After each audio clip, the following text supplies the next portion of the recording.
സുരേഷ് ഗോപി ബിജെപിയെ സംബന്ധിച്ചിടത്തോളം ഒരു ഒരു വലിയ സമ്പത്താണ്.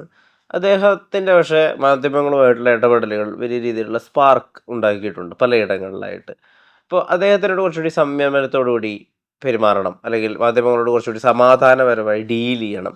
ആ വിധങ്ങളിലുള്ള എന്തെങ്കിലും ഉപദേശങ്ങളോ ചർച്ചകളോ ഒക്കെ നടക്കുന്നുണ്ടോ? മാധ്യമങ്ങളോടാണ് പറയാനുള്ളത്. അദ്ദേഹത്തെ പോലുള്ളൊരു ഒരുപാട് വാല്യുബിൾ ടൈം ഉം, സമൂഹത്തിന് വേണ്ടി ചെലവഴിക്കുന്ന ഒരാളിനോട് കുറച്ചുകൂടി അദ്ദേഹത്തോട് ഇറിറ്റേറ്റ് ചെയ്യാതെ പെരുമാറണമെന്നാണ് മാധ്യമങ്ങളോട് പറയാനുള്ളത്. ഉം, ഉം, ഉം, ഉം. അദ്ദേഹത്തിനോടൊരു അദ്ദേഹത്തിന് എതിരെ ഒരു ഹെയ്റ്റ് ക്യാമ്പയിൻ, അല്ലെങ്കിൽ അദ്ദേഹത്തിലൊരു അഹങ്കാരിയെ ഉണ്ടാക്കിയെടുക്കാനുള്ള ഒരു ശ്രമം അത് മാധ്യമങ്ങളുടെ ഭാഗത്തു നിന്ന് ഉണ്ടാകുന്നുണ്ടോ? അദ്ദേഹത്തിൻ്റെ 75,000 വോട്ടിൻ്റെ ഭൂരിപക്ഷത്തിലാണ് ജയിച്ചത്. ഓക്കെ.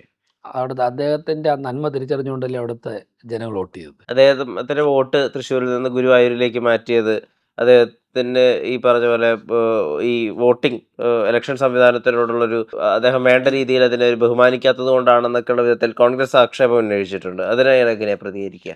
കോൺഗ്രസ്സാണ് ഇക്കാര്യമൊക്കെ തീരുമാനിക്കുന്നത്.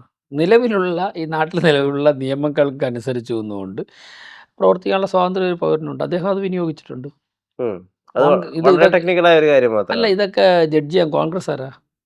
കോൺഗ്രസ്സുകാരോട് ആരെങ്കിലും പറഞ്ഞോ നിങ്ങളിതിലൊക്കെ മാർക്കിട്ട് കൊണ്ടുവരാനായിട്ട്? പത്മജയാണ് അദ്ദേഹത്തെ റീപ്ലേസ് ചെയ്യുന്നതൊക്കെ അഭ്യൂഹങ്ങൾ വരുന്നു തൃശ്ശൂരിൽ. അതിൽ എത്രമാത്രം സത്യാവസ്ഥയുണ്ട്? എന്തോ നിങ്ങളെപ്പോലുള്ളവരങ്ങനെ പറഞ്ഞു വരുന്നതാണ്. എനിക്കല്ലാതെ ഇൻഫർമേഷനൊന്നും വേറൊരു ഇൻഫർമേഷനും ഇല്ല. അതിലൊരു രീതിയിൽ ഒഫീഷ്യൽ ആയിട്ടുള്ളൊരു എനിക്ക് ഒരു ഇൻഫർമേഷനും ഇല്ല.